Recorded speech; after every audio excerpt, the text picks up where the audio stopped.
Hello everyone, welcome back to my channel. I go by One Cheap Compadre and you're watching Cheap Stocks TV, where my channel we're talking about savings, investing, and even politics. So I know it's been a while since I was last on my YouTube channel, but holidays has been busy, hectic, and pretty much I needed some time to relax and enjoy the family. And now, since this is the last Friday of 2023, I just wanted to touch bases with everyone and talk about certain things that happened in 2023 and what to expect in 2024. So, some of the things that went on in 2023, uh, inflation, uh, interest rates hikes by the feds, and basically majority of people being shut out of building wealth because they're not getting the opportunity to buy a home. So what do I expect to happen in 2024? Well, I'll tell you one thing. Don't wait to invest in real estate. What you should be doing now, if you don't have the opportunity to buy a home, is make sure you get your things that need to be in order, like your credit score, get it high enough that when you do apply for a home loan that you're able to be approved, even though we have credit unions like Navy Federal that is stopping others, right, from getting homes. But, you know, until we address the elephant in the room, uh, certain organizations aren't going to keep doing what they're doing unless we hold them accountable, right? So, what you should be doing is basically saving money, invest in the stock market, making sure you can get your credit score at least in the mid 700s or higher. Save enough money so you can put more. And one other thing that a lot of people don't talk about is that join a credit union, become a member so that you can get the lowest rates possible when you put the most money up as possible. That's what you should be doing right now. You can avoid paying those high interest rates if you go through the credit union.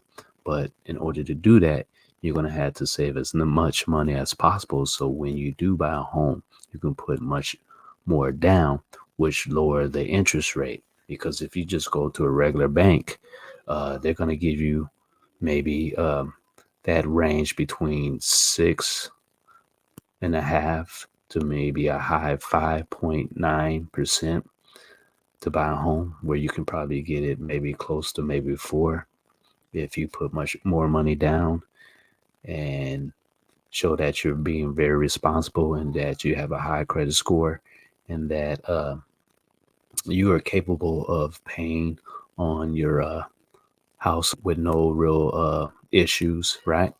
Um, but the main thing is, if you want to wait and be patient and have patience on getting a home, I would just put majority of my time in investing in the stock market if you can. Maybe S&P 500, or maybe ETFs, index funds that are relating to the S&P 500, so you can at least get some dividends. So if you want to use that to help you put some money together for a down payment, you can do that, or you can just continue reinvesting in your stocks that you invest in, better known as drip, until you get enough to actually buy again.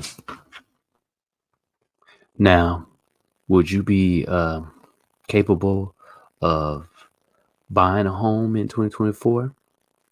Will they lower the interest rate to amount that you feel more comfortable in buying a home? Probably not, but it probably end up being stabilized, whereas it gets to a certain point where there's more people comfortable in buying a home. So at this point, I would probably save as much as I can, invest as much as I can.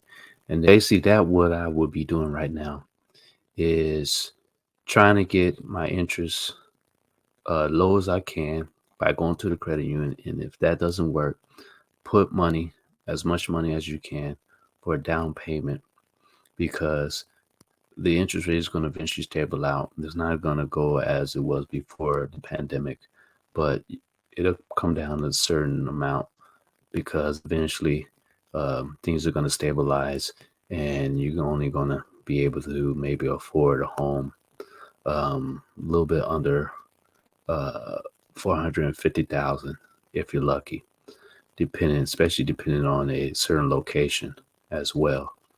And now they're saying that most people are going to be only way they'll be able to make payments and buy a home is making at least six figures, which uh, I think the average person making six figures or more is like what, like less than 20% compared to people who are making between the $40,000 to $65,000 a year. So there's going to be a lot of people who are going to be locked out of the home buying process unless you do other things in order to make more of an income. So what do you guys think? Become a subscriber to my channel, and then we see where this goes next. I'll just meet you on the other side of 2023.